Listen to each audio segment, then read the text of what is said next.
Una entrevista de Mix de Medios.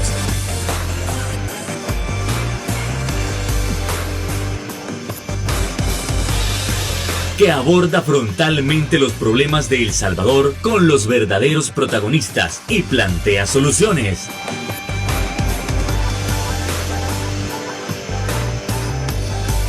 Criterios.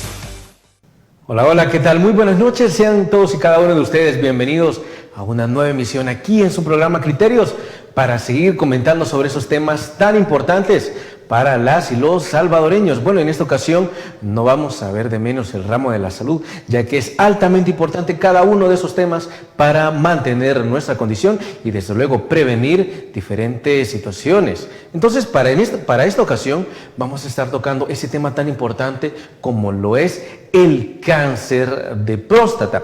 Vamos a estar tocando algunos mitos y ciertas circunstancias que es tan importante o que son tan importantes para prevenir este tipo de cáncer. Además vamos a estar hablando sobre la donación de sangre. Y bueno, ¿y con quién? Con nada más y nada menos que nuestro doctor Emilio Salazar. ¿Qué tal, doctor? ¿Cómo está? Encantado, buenas noches. Muy buenas noches, un gusto estar aquí con todos ustedes y mire qué bueno, qué importante este tema, más en las cercanías de esta celebración del Día del Padre, ¿verdad? ¿Qué más que no regalarle una evaluación con su médico de cabecera para que estemos tranquilos de que el cáncer de próstata no está cerca? Desde luego, doctor, y encantado que usted haya aceptado nuestra invitación. Entonces, ya no lo hacemos esperar, vamos a entrar en materia. A ver, ¿qué es lo que nosotros podemos definir como el cáncer de próstata y también a qué edad es prudente comenzar a hacerse un chequeo, doctor? Muy bien, a ver, recordemos la anatomía un poquito de qué es la próstata. La próstata es una glándula que tenemos los hombres y que se encarga de producir, almacenar, concentrar el líquido seminal. Pero la próstata se encuentra envolviendo, abrazando la salida de la orina, es decir, nuestra uretra, que es el conducto por donde sale la orina, está cubierta por la próstata, porque ahí es donde vierte directamente a la uretra su contenido. Pero hay dos patologías que puede presentar esta próstata, que son la hiperplasia prostática benigna y en segundo lugar el cáncer de próstata. El cáncer de próstata es una enfermedad que si se detecta a tiempo, pues hay tratamiento. Simplemente se puede hacer una resección de la próstata en estadios tempranos y se impide que tenga metástasis. La cáncer de próstata tiene una mortalidad relativamente baja, es decir, el crecimiento de este cáncer es lento y usualmente un paciente puede diagnosticarse de cáncer de próstata y aún sin tratamiento lo más probable es que fallezca de otra causa muy diferente al cáncer de próstata. Pero, ¿por qué esperar a que una enfermedad que podemos detectar tempranamente, que podemos diagnosticar fácilmente, progrese? Y además que recordemos que todos estos padecimientos de la próstata pueden traer síntomas que son incompatibles con una buena calidad de vida para nuestras personas de esta edad. Ok, doctor, ¿a qué edad es prudente comenzar a hacerse los chequeos? Yo recomendaría en todos los hombres que se hagan los chequeos alrededor de los 45 y 50 años de edad hacia adelante, por lo menos una vez al año. ¿Y de qué estamos hablando? Pues básicamente de una evaluación física completa. El cáncer de próstata es la principal causa de cáncer que ocasiona muerte en las personas del sexo masculino. Ok, perfecto. Si no se detecta a tiempo, doctor, y usted ya menciona que tiene una mortalidad baja, pero ¿cuáles pueden ser otras de las consecuencias? Quitando la mortandad, ¿cuáles pueden ser las consecuencias? Lo que sucede es de que si esto lo dejamos progresar, el cáncer de próstata pues va a ser lo que le llamamos metástasis, que son siembras. Es decir, inicialmente las células tumorales solo producen un agrandamiento de la próstata. ¿Y qué síntomas le puede dar este agrandamiento? Bueno, como la próstata envuelve la uretra, disminuye la salida de la orina. ¿Y qué presentan nuestros pacientes? Disminución del chorro urinario. Son todas aquellas personas, adultos mayores, abuelitos de la tercera edad que dicen, yo voy a hacer pipí, pero a mí me cuesta, yo tengo que estar haciendo por poquitos, y de pronto sienten dolor, de pronto presentan infecciones de vías urinarias a repetición. Hay una obstrucción a la salida de la orina y eso desencadena todos los síntomas. Pero si esta enfermedad progresa, las células tumorales pueden hacer siembras o metástasis a los pulmones, a los huesos y pues desarrollar todo el síndrome neoplásico y ocasionar la muerte de los pacientes. ¿Pueden las personas mayores de edad detectar la diferencia? Digamos, cuando la orina ya es poca, alguien podría pensar, no, bueno, lo que pasa es que ya por mi vejez es que yo orino de esa manera. Pero ¿de qué manera ya puede comenzar a preocuparse en todo caso que no se haya hecho un examen? No, lo que sucede es que normalmente pues los hombres cuando vamos a orinar, la orina fluye continuamente y termina de orinar rápido. Entonces cuando ya un paciente empieza a tener problemas de estos, siente que su vejiga se llena de orina, porque realmente la orina no tiene salida y cuando va a intentar hacer orinar, no puede. Y si la situación avanza, la obstrucción es tal que no logra orinar, ni aunque sea por poquitos, y la vejiga sigue llenándose y esto es extremadamente doloroso. Anatómicamente, la vejiga urinaria desembocan en ella los 2 uréteres que vienen de cada riñón. Y no hay una forma fisiológica anatómica por una serie de válvulas que la orina regrese. Pero en esta situación en la que está una gran presión, sí puede haber cierto reflujo de la uretra a través de los uréteres de la orina, lo cual es extremadamente doloroso. Estos pacientes que no logran orinar y que ahí pasan años progresando con esta enfermedad, llega un momento que se presentan en la unidad de emergencias totalmente tapados, no pueden orinar y la estrechez es tan importante. Imagínese que usted llena una vejiga de agua y le intenta apretar para que el agua salga.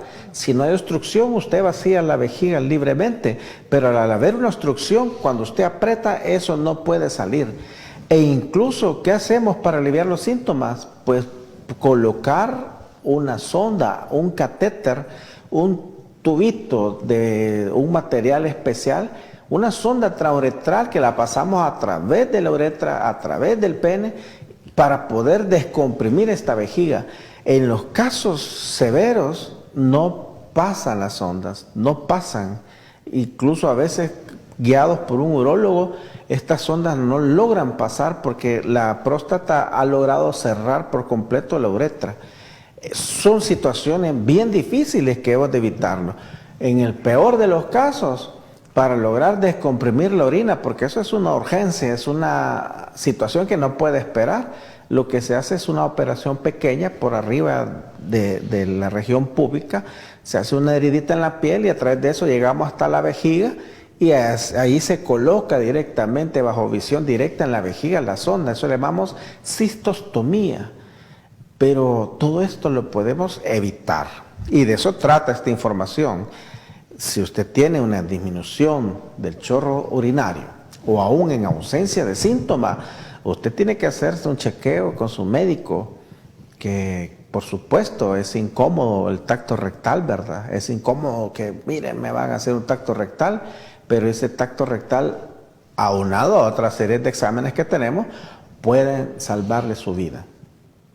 Ok, doctor, sumamente importante, sumamente urgente ese tipo de información.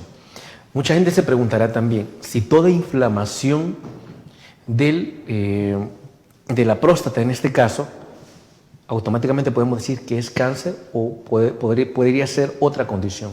La pregunta es muy buena, porque sí, la próstata se puede inflamar por muchas situaciones y esas las podemos determinar los médicos. Miren, muchas veces el paciente está casi asintomático, pero en el tacto rectal nosotros palpamos esa próstata y lo primero que cambia es la consistencia. La próstata puede ponerse un poquito más dura de lo que normalmente debería estar y esa es la inflamación prostática. Ahora, la inflamación prostática puede ser producto de una infección, prostatitis. Puede ser producto de una hiperplasia prostática benigna o puede ser producto de un cáncer. Digamos que tengo un paciente de 55 años masculino que apenas quizás sienta alguna dificultad para orinar y escuchó un programa como estos y decidió consultar conmigo. Al hacer el tacto rectal, yo encuentro que su próstata está un poquito crecida y no es normal. El siguiente paso es descartar que tenga una infección, que a través de un examen general de orina, a través de ciertas pruebas sanguíneas como un hemograma, y la medición en sangre de una prueba importante, que es el antígeno prostático. El antígeno prostático, el valor normal es abajo de 4. Si usted tiene más de 4 miligramos sobre decilitro del antígeno prostático, usted todavía tiene que hacer la distinción si es un cáncer o si es una prostatitis. Eso lo logramos saber nosotros a través de la historia clínica, del examen físico, y el tratamiento es totalmente diferente, porque una prostatitis, el tratamiento es con antibióticos y la inflamación cede. Pero también hay otro estudio adicional que le podemos hacer a nuestros pacientes, es decir, si usted llega a la consulta, tacto rectal normal y en ausencia de síntomas, antígeno prostático normal, abajo de 4, ahí termina su evaluación. Pero si yo encuentro una próstata agrandada, dura, pétrea, de consistencia pétrea, como que usted está tocando una piedra, y dolorosa, y luego el antígeno prostático, la medición le sale que está elevado arriba de 4, el siguiente eslabón es hacer un ultrasonido transrectal de la próstata, donde ya nos va a dar el tamaño exacto de esta próstata, que la logra medir a través de un ultrasonido, y así es como uno va afinando el diagnóstico y al final descartando o confirmando que se trate de un cáncer de próstata, y con eso decidir el tratamiento. Doctor, en la mayoría de casos, digamos, tras esta evaluación, es más probable que sea prostatitis que cáncer. Sí, la mayoría de los casos, pues al final, ese es un dato bien importante, ¿verdad? Porque a veces uno lee cierta información en internet y se queda con eso, ¿verdad? Entonces yo tengo pacientes que han llegado preocupados porque, por ejemplo, su antígeno prostático le salió arriba de 4 y al final solo era una prostatitis. En todo caso, cuando ya hay una hiperplasia prostática y ya esta produce obstrucción, hay muchas opciones quirúrgicas que le pueden ayudar a solucionar su problema. Lo que sería en un dado caso que sospecháramos o tuviéramos una alta probabilidad que sea cáncer, es una resección de próstata, que puede ser de dos tipos: a través de la uretra, una resección trasoretral de próstata, o a través de una operación vía abdominal, a través de una heridita por arriba de la pubis. Pero la más frecuente es la resección trasoretral de próstata. ¿En qué consiste esto? A través de una cistoscopía o de una camarita que se introduce en su pene, se procede a remover esa próstata. Se procede, como decimos en buen salvadoreño, a hacer un raspado de la próstata, a liberar la obstrucción, y todo esto que se removió, toda esta próstata que se logró extraer a través de una cistoscopía, se manda a estudio anatomopatológico, se manda a biopsia para que ahí nos confirme si definitivamente se trata de un cáncer o no. Es un procedimiento que puede ser de una cirugía ambulatoria, es decir, usted entra en la mañana y ya al día siguiente usted se va a su casa.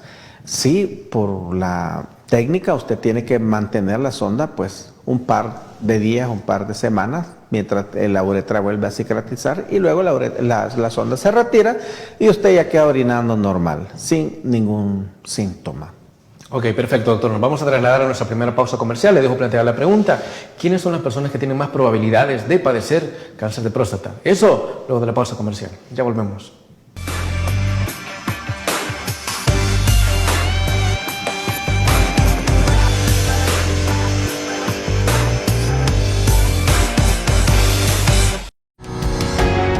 Samvar, una empresa que cree en la sostenibilidad ecológica y en la cultura de productos biodegradables en El Salvador, decididos a proveer las mejores soluciones en limpieza, porque cuidar el medio ambiente es tarea de todos.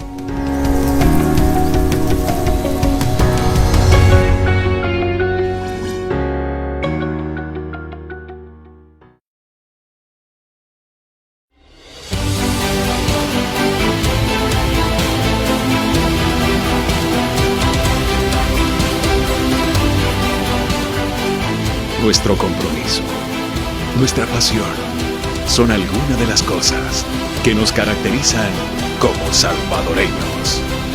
Farmacia La Buena, la farmacia de todos.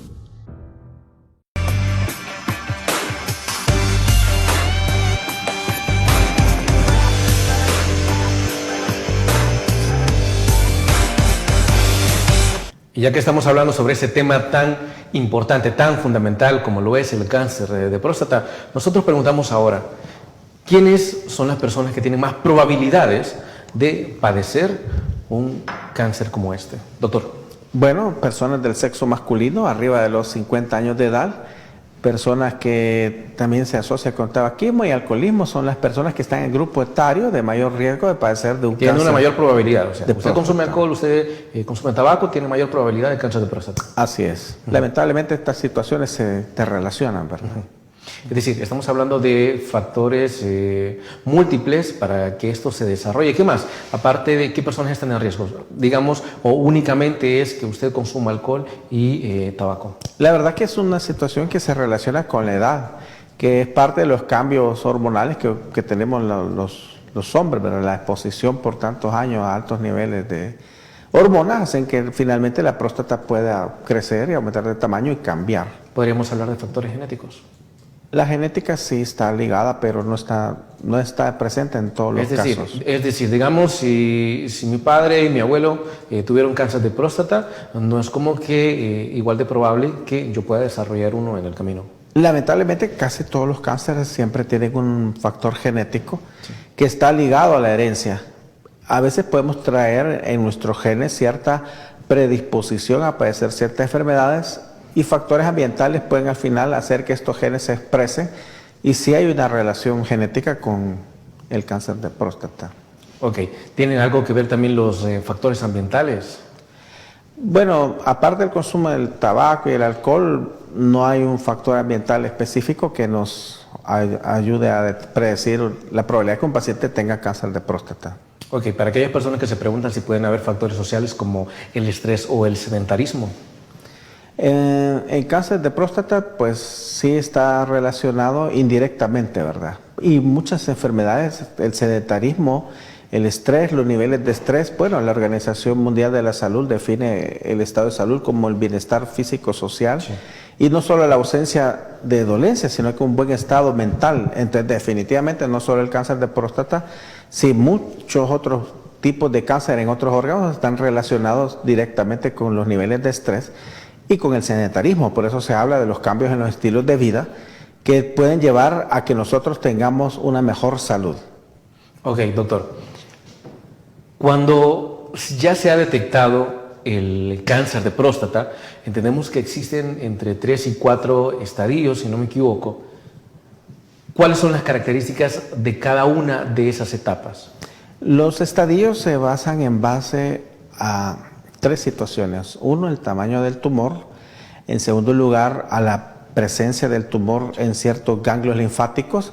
Y en tercer lugar, a lo que le llamamos la metástasis y las siembras. Usualmente en el estadio 1 son tumores pequeños que casi no dan síntomas y no hay presencia de ganglios. En los estadios 2 ya hay presencia del tumor más circunscrito de mayor tamaño y que compromete ciertos ganglios linfáticos y que también se relaciona con elevación del antígeno prostático. Y en los estadios 3, que ya son las etapas más avanzadas, pues tenemos la presencia del tumor ya con metástasis a hueso y el antígeno prostático por arriba de 20. Hablábamos que 4 era lo normal, pero ya en estos estadios terminales pues ya hablamos de un antígeno prostático en niveles altos y presencia de metástasis a hueso y pulmón principalmente.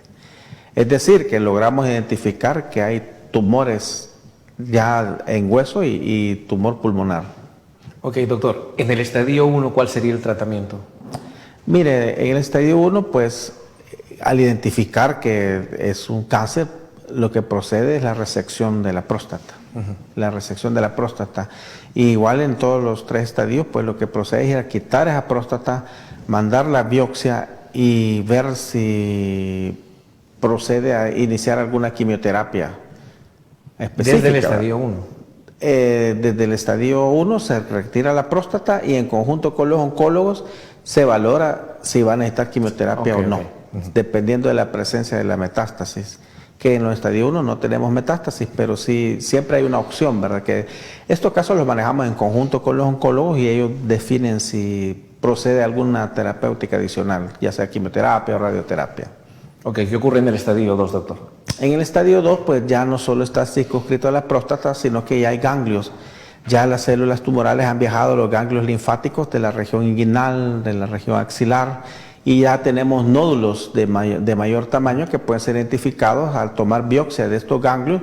Es decir, en el estadio 1 hablamos que solo está la próstata tomado, ya en el estadio 2 pues ya el paciente le podemos palpar ciertos ganglios, y al tomar las biopsias de estos ganglios pues encontramos que en efecto son siembras a distancia del tumor original de próstata. ¿Tratamiento para el estadio 2?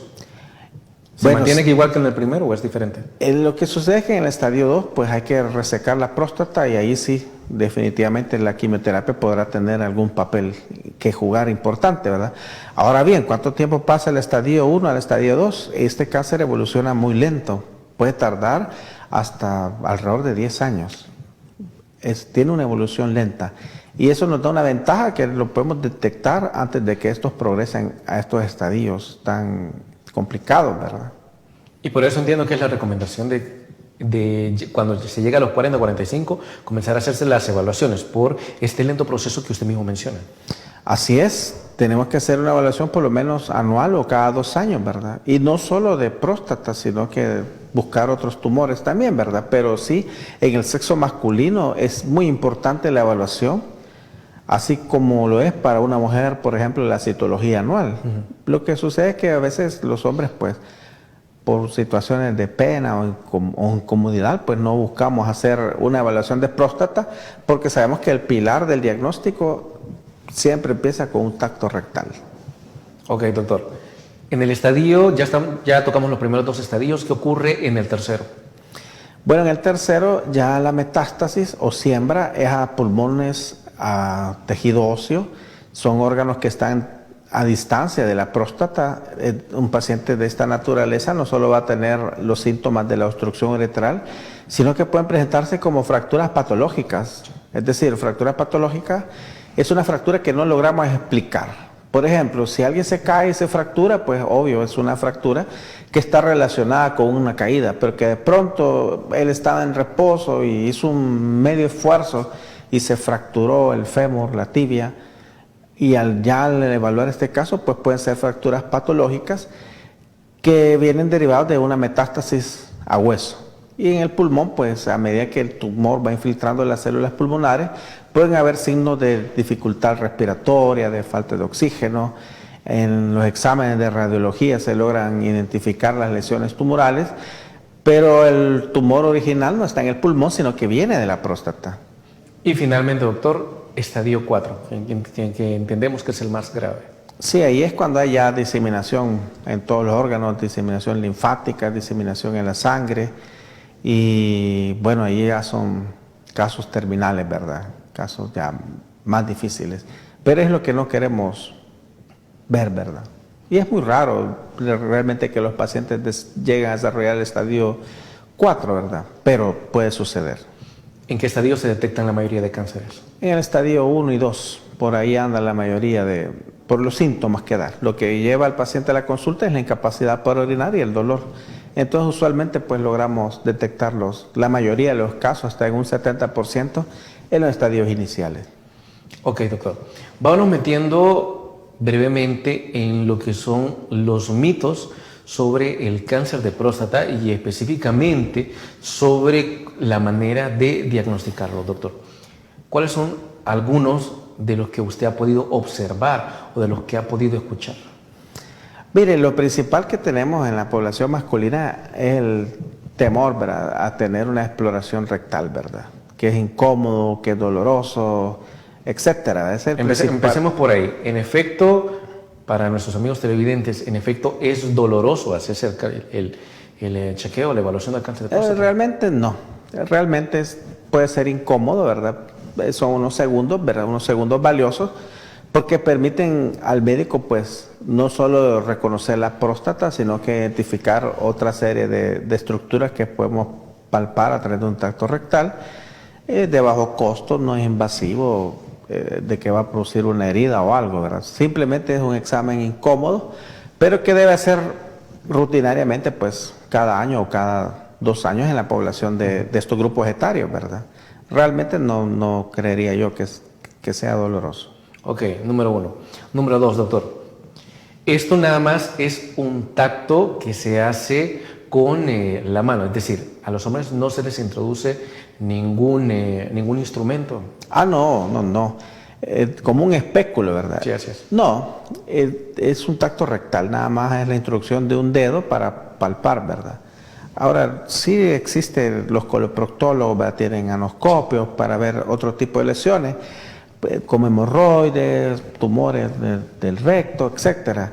Pero en caso de un examen para detección temprana de una situación en la próstata, no es necesario de ningún instrumento, sino que es un simple tacto rectal. Ok, continuemos con los mitos, doctor. Esto se entiende también que es por el machismo salvadoreño, porque hay que decirlo, vivimos en una sociedad altamente machista, con una alta masculinidad frágil, y entiendo que tal vez muchos no han de querer hacerse la prueba porque suponen que al hacerse el examen para detectar si tienen cáncer de próstata, pues van a dejar de ser hombres. ¿Ha pasado eso, doctor? ¿Ha escuchado? Realmente no es así, ¿verdad? Desde luego que no es y así. el machismo no solo en El Salvador, sino que en toda Latinoamérica, ¿verdad? Pero este examen tan sencillo, que a pesar de que es incómodo, puede salvar su vida. Podemos detectarlo a tiempo y puede ahorrarse tantas incomodidades. ¿Qué es más incómodo que estar con un problema de infección de vías urinarias a repetición, ¿verdad? O que estar con esa situación de que no puede orinar y le duele. O que un día, porque los hombres por lo general, más los salvadoreños, somos fuertes, pues somos aguerridos, nos aguantamos. Pero ¿y qué tal un momento a las 10 de la noche ya no pudo orinar por completo porque la próstata le creció y le tapó? Tiene que ir de emergencia a un hospital, ¿verdad? Y eso ya es más delicado, a hacer algo electivo, es decir, no es lo mismo que usted llegue la próxima semana a las 10 de la mañana a un consultorio, le evaluemos y le dejemos todos los exámenes que usted necesita, a que llegue corriendo al hospital en la noche, en la madrugada, porque definitivamente ya no pudo orinar y tenga que ser sometido a procedimientos más invasivos, más delicados para hacer que pueda orinar, pues porque es un dolor terrible y no puede llegar un paciente que no puede orinar a un hospital e irse así como llegó, ¿verdad? Entonces, o se pone una sonda transuretral o se realiza una cistostomía, que es una heridita en el abdomen para colocar esa sonda y drenar esa orina. Entonces, es bien importante para toda la población masculina que nos escucha, arriba de los 50 años, si tiene o no tiene síntomas urinarios, que nos visite y que se haga esta evaluación para lograr determinar que su próstata está bien. Ok, perfecto, doctor. Nos vamos a nuestra siguiente pausa comercial y como siempre le dejo planteada la pregunta. A fin de cuentas, ¿cómo se previene? Bueno, ya volvemos.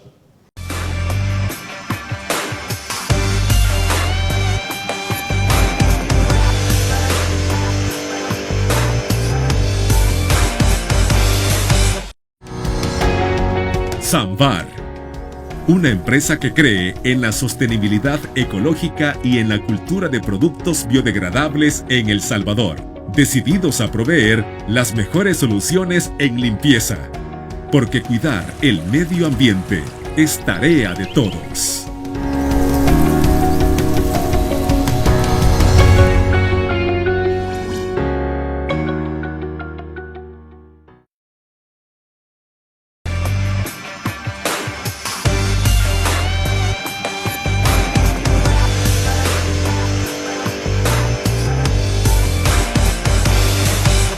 Gracias por continuar con nosotros hablando sobre el cáncer de próstata. Y bueno, ya hablamos sobre qué es, ya hablamos sobre los diferentes estadios, ya hablamos sobre los síntomas también, sobre el tratamiento, pero aún no hemos hablado de algo sumamente importante como lo es la prevención.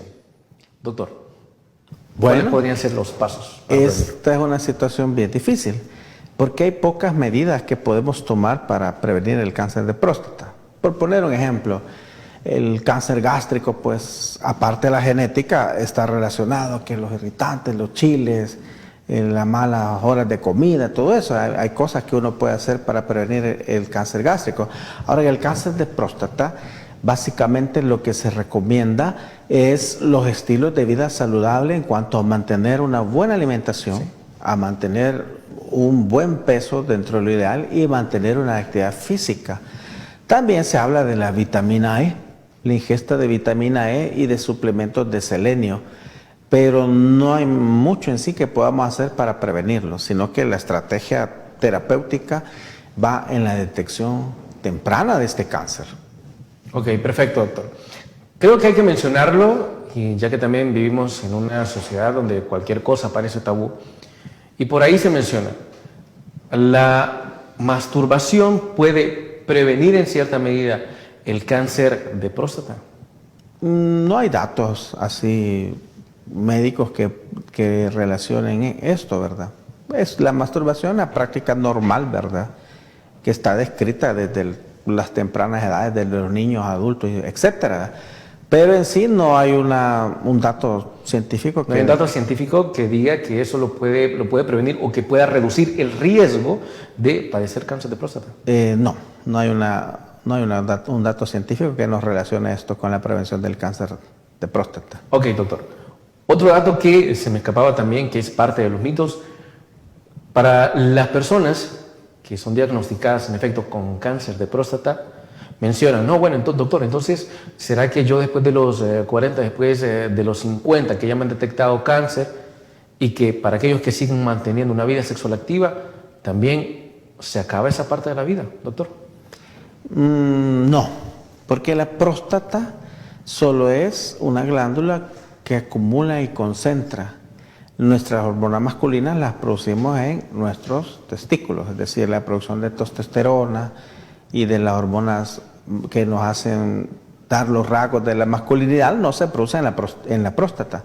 Ahí se concentran ciertas sustancias para poder preparar el líquido seminal, pero no, a un paciente se le puede hacer una resección de próstata y él sigue produciendo sus hormonas en sus testículos. Ok, pero no afecta la vida sexual de la persona con cáncer. No la afecta porque son mecanismos diferentes. Es decir, la próstata está envolviendo la uretra. Sí, claro. Y la actividad sexual pues viene relacionada con el aparato sexual masculino, que es el pene. Y este tiene sus cuerpos cavernosos, sus estructuras que lo irrigan, que producen erección, los nervios que transmiten la sensibilidad, etcétera, que aunque están cerca, no está directamente relacionado con la próstata. Es decir, un paciente le puede hacer una resección de próstata y con las consideraciones de la edad, su vida sexual va a ser igual. Ok, perfecto, doctor. Le agradecemos también por haber despejado estos mitos y por haber traído a colación las verdades que nosotros debemos saber sobre el cáncer de próstata. Como ustedes bien escucharon al principio del programa, íbamos a hablar de dos temas sumamente importantes. Ya tocamos el primero, que fue el cáncer de próstata, y ahora nos dirigimos a la importancia de la donación de sangre. Entonces, ya entrando en materia en este tema, y a pesar de que se pueda sobreentender, pero hay muchas personas que no terminan de entender el grado de importancia que tiene la donación de sangre. Entonces, doctor, ¿por qué es importante? Cuéntanos. Bueno, la donación de sangre simplemente salva vidas. El día de ayer, 14 de junio, pues se celebra a nivel mundial el Día de la Donación de Sangre. Es una estrategia para promover, enseñar y recalcar la importancia en la población que tiene la donación de sangre. Hay varias cosas interesantes que podemos saber. Primero, la sangre algunos le consideran un órgano. Sí.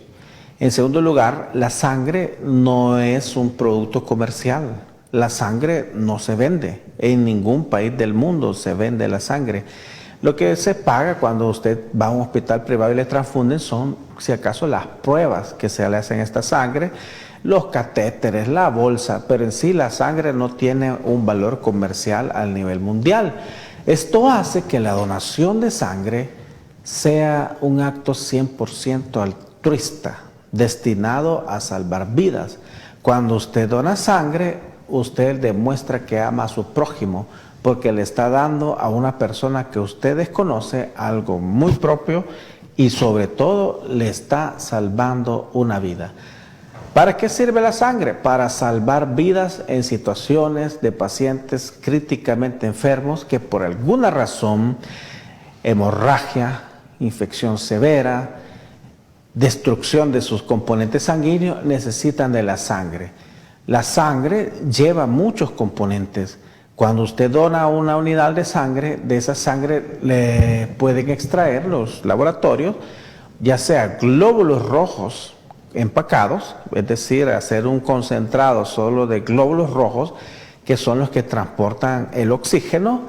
Pueden extraer las plaquetas, que son las células. Las plaquetas es otro componente sanguíneo de la sangre que tiene que ver con la coagulación. Es decir, cuando usted sufre una herida, cuando usted tiene una enfermedad que le produce sangramiento, como el dengue hemorrágico, como estas arbovirosis, cualquier enfermedad que le produzca hemorragia, las plaquetas son las primeras células que llegan al sitio de la hemorragia y se apilan como que fueran ladrillos para detener el sangrado. Y el plasma, que es el resto de componentes sanguíneos. Entonces, al donar una unidad de sangre, usted le provee a los médicos un arma fundamental, indispensable, insustituible. Si un paciente necesita sangre, no le puede poner otra cosa que no sea sangre. Es decir, es irreemplazable. Si un paciente sangró y su hemoglobina llegó a 6, es una mentira decir que este hierro, que este otro producto, que esta otra hormona que produzca glóbulos rojos le van a salvar la vida, porque la usamos en situaciones de emergencia, en situaciones donde no tenemos otra opción, donde ya esté definido a nivel de protocolos internacionales en qué situaciones clínicas nosotros podemos utilizar la sangre, las plaquetas, los crioprecipitados y los hemoderivados que podamos obtener de ella.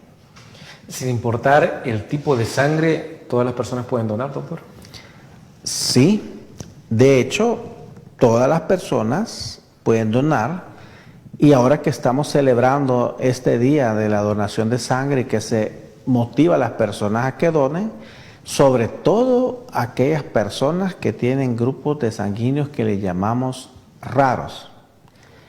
Hemos tenido situaciones con pacientes que de pronto necesitan sangre y su tipo sanguíneo es raro. ¿O negativo? O negativo. Todos los RH negativos. Bueno, el tipeo sanguíneo es como una marca que nos hace diferente a unas personas de otras. Y entonces el tipeo sanguíneo se puede dividir en grandes rasgos en dos características, el tipeo ABO y el tipeo RH. El tipeo ABO es si usted tiene tipo O, tipo A, tipo B o tipo AB. Y el RH es el factor Rhesus, que también hace diferente en la sangre. De todos los tipeos sanguíneos, los más raros son los negativos. Hablamos de O negativo, A negativo y B negativo. El problema es de que si usted necesita de este tipo y no la tiene, el tiempo es oro y puede perder vida. Entonces, si usted tiene un tipo sanguíneo que es raro, le recomiendo, le exhorto, le motivo, le hago el llamado a que acuda a los centros de donación como la Cruz Roja o los múltiples hospitales de la red pública que están recibiendo esta sangre. ¿En todos los hospitales podemos donar sangre, doctor? No, porque para tener un proceso de donación, el laboratorio de un hospital tiene un área especializada. Un área especializada donde el paciente pasa por un proceso de interrogatorio primero, de entrevista, porque se hace un interrogatorio, una entrevista para descartar ciertas situaciones en las que usted no puede donar sangre. Luego pasa a la sala de extracción y luego pasa su muestra de sangre a un área de serología en donde le hacen las pruebas pertinentes, las pruebas de tipeo. Entonces no todos los hospitales, no todos los laboratorios tienen esta área especializada de un laboratorio que le llamamos banco de sangre. La mayoría de hospitales públicos lo tienen. Bueno, la Cruz Roja lo tiene, el Hospital Rosales lo tiene, el Hospital de Sacamil, el Hospital de El Salvador, el Hospital Militar, pero no es en sí que en todos los hospitales usted puede donar sangre.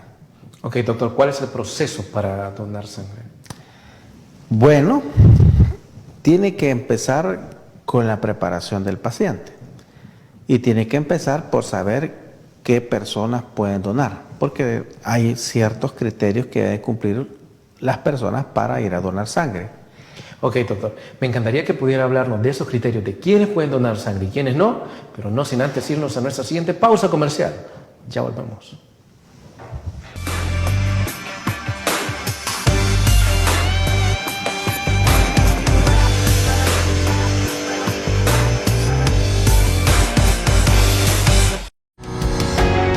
Samvar, una empresa que cree en la sostenibilidad ecológica y en la cultura de productos biodegradables en El Salvador, decididos a proveer las mejores soluciones en limpieza, porque cuidar el medio ambiente es tarea de todos.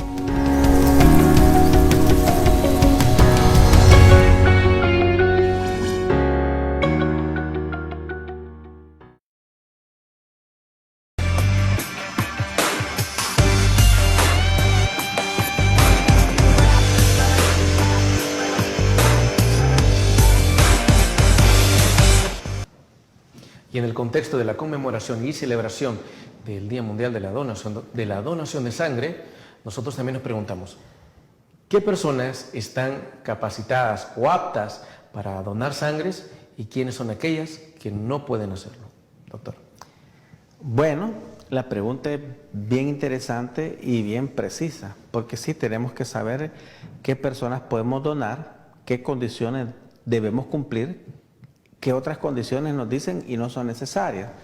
Bueno, actualmente puede donar sangre toda persona que tenga entre 18 y 65 años. En segundo lugar, toda persona que pese por arriba de 150 libras. Tercer lugar, que usted tiene que saber que no padece de enfermedades como hepatitis B o hepatitis C, toxoplasmosis o enfermedad de Chagas. Los tatuajes. Antes se hablaba que si alguien era tatuado no podía donar sangre. Actualmente sabemos que usted puede haber sido tatuado, pero si tiene más de un año que se le realizó su tatuaje, usted perfectamente puede donar sangre. Anteriormente, la población, digamos, homosexual, es decir, población de este grupo, Sin miedo, doctor, de la comunidad LGTB, de la población no gay, podía población donar homosexual. sangre. Eso ya está en desuso. Pueden donar sangre. No hay ninguna contraindicación para que puedan donar sangre, porque para eso se hacen las pruebas especiales. Entonces no es un mito.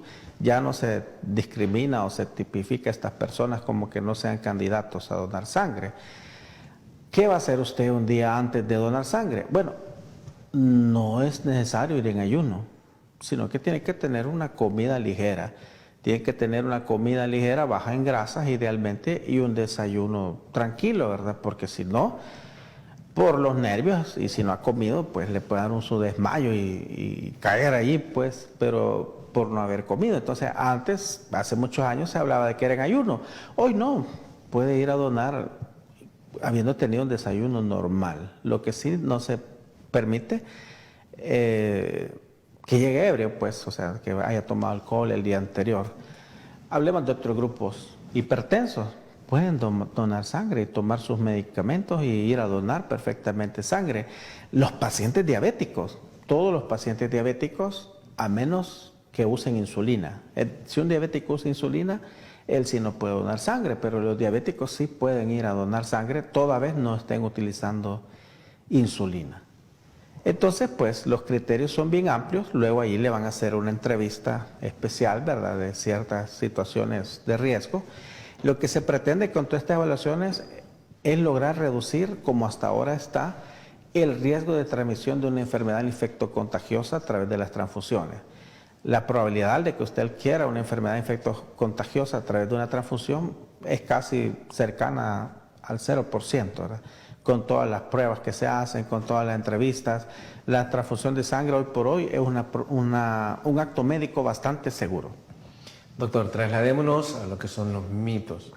Por ahí se decía, no, bueno, yo no dono sangre porque si no voy a aumentar de peso. Desvelemos ese mito, doctor, creo que se sobreentiende que es falso. Sí, antiguamente se manejaba incluso en la comunidad médica que si alguien donaba sangre pues iba a ganar unas libras. Realmente no, está totalmente descartado. No hay una razón científica que nos explique que alguien donó sangre y va a ganar peso. Eso no, es totalmente falso. Así que no se preocupe, vaya a donar sangre, que no va a engordar. Ok, perfecto, doctor. Número 1. Número 2, y que creo que ya usted más o menos lo comentaba. Donar sangre puede provocar que usted se desmaye o que usted quede débil. ¿También se sobreentiende? Falso. Sí y no. A ver. Vaya, fisiológicamente, nosotros tenemos un volumen sanguíneo total. Eso le llamamos volemia. Es decir, ¿cuánta sangre tiene un adulto de 70 kilos en promedio? Tenemos 5 litros. ¿Cuánto se extrae de volumen en una transfusión sanguínea? Se extrae menos del 10%. Se extrae exactamente 435 mililitros. Por fisiología, por la forma en que funciona nuestro cuerpo, está demostrado que usted puede perder 500 mililitros de sangre y no va a haber ningún cambio hemodinámico. Esto se sabe a través de estudios que se han hecho en personas que han tenido accidentes de tránsito, heridas por arma de fuego, situaciones patológicas en las que la gente ha presentado hemorragia. Está descrito que si usted pierde menos de 500 mililitros de sangre, no va a haber ningún cambio en su funcionamiento, es decir, no va a haber ni siquiera taquicardia, no va a haber ni siquiera aumento de la presión arterial. Por eso se escoge esa cantidad de 435 mililitros, porque está demostrado que si usted es una persona normal, adulto normal, sano, no le va a suceder nada. Pero ahí viene la parte psicológica. Yo soy uno que veo la aguja y ahí me desmayo, aunque no me hayan sacado sangre. Sí puede haber cierta sensación de debilidad, de mareo y en caso extremo desmayarse.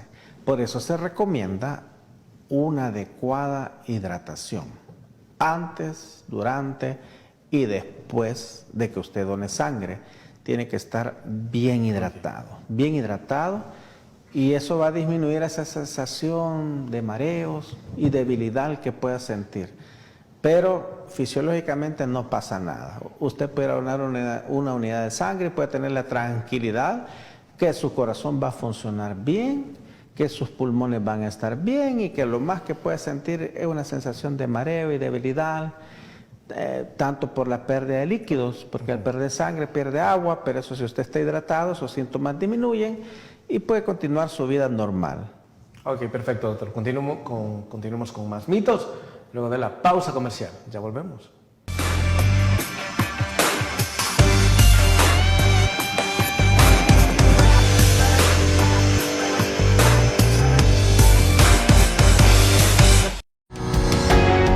Samvar, una empresa que cree en la sostenibilidad ecológica y en la cultura de productos biodegradables en El Salvador, decididos a proveer las mejores soluciones en limpieza.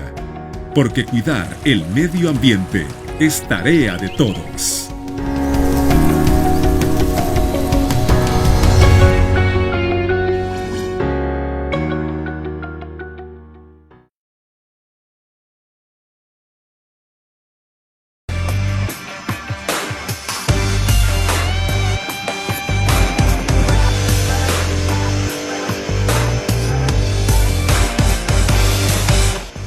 Y bueno, entre la cantidad de mitos, vamos a continuar desvelando cada uno de ellos. Doctor, ¿es cierto que al donar sangre, como se dice por ahí, a uno le puede dar anemia? Ojo, esto también es un mito. No, es decir, no. Porque una vez usted pierde esa sangre, el cuerpo desencadena una serie de mecanismos, liberación de eritropoyetina, para que usted vuelva a sintetizar sus nuevos glóbulos rojos. Incluso en los hombres se habla de una ventaja de que a veces las personas pueden tener altos niveles de metales como hierro, y a través de la transfusión, pues usted hace como un recambio de ese hierro. Las mujeres tienen un mecanismo fisiológico para perder sangre, que es la menstruación, los hombres no. Entonces en los hombres hasta nos da una ventaja, un beneficio adicional poder hacerlo. Ok, siguiente mito, doctor. ¿Es cierto que con los mismos instrumentos con los que se hizo el procedimiento con una persona, con esos mismos se hace con la otra persona? No. Actualmente, pues, todos los catéteres son de una sola vez, no se recicla.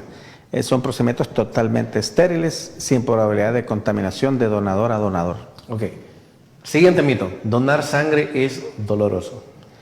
No, De hecho, está descrito fisiológicamente que no va a haber ningún cambio importante. No es doloroso. Aparte del pinchón de la aguja, eso no duele. Ok, siguiente mito. Solo se puede donar 2 veces al año. Sí, sí y no. Es decir, sí, porque usted necesita un tiempo para recuperarse. Puede donar de 2 a 3 veces por año, ¿verdad? De 2 a 3 veces, porque sí no puede donar mucho tiempo seguido, porque usted perdió un volumen de sangre y fisiológicamente no pasa nada, pero su cuerpo tiene que recuperarlo. Sí. Entonces tiene que esperar al menos unos 4 meses. Sería 3 veces al año lo que puede donar. Ok, como máximo. Ok, entre los últimos mitos, bueno, creo que esto ya lo mencionó, pero para donar sangre hay que estar en ayuno. No. Antiguamente se manejaba que llegara en ayuno, pero no. Hoy al contrario, se recomienda un desayuno, una buena hidratación con un refresco azucarado y hidratación durante el procedimiento y posterior a eso. No es necesario el ayuno. Ok, perfecto. Doctor, qué importantes datos los que usted nos ha dado para que nosotros posteriormente podamos donar sangre. Lastimosamente se nos ha terminado el tiempo, pero le agradecemos que haya aceptado nuestra invitación y esperamos tenerlo próximamente. Un gusto estar con ustedes. Que pasen una feliz noche, un buen descanso. Gracias, doctor, y a ustedes, amigos y amigas televidentes, gracias por habernos sintonizado. Y en esta ocasión, 2 criterios. Primero, tenga el criterio de cuidarse. Y segundo, también tengamos el criterio de ayudar a otras personas. Que descanse. Criterios. Una entrevista de Mix de Medios.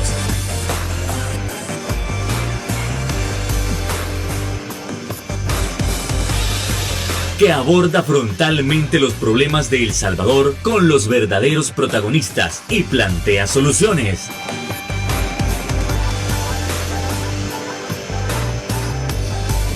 Criterios.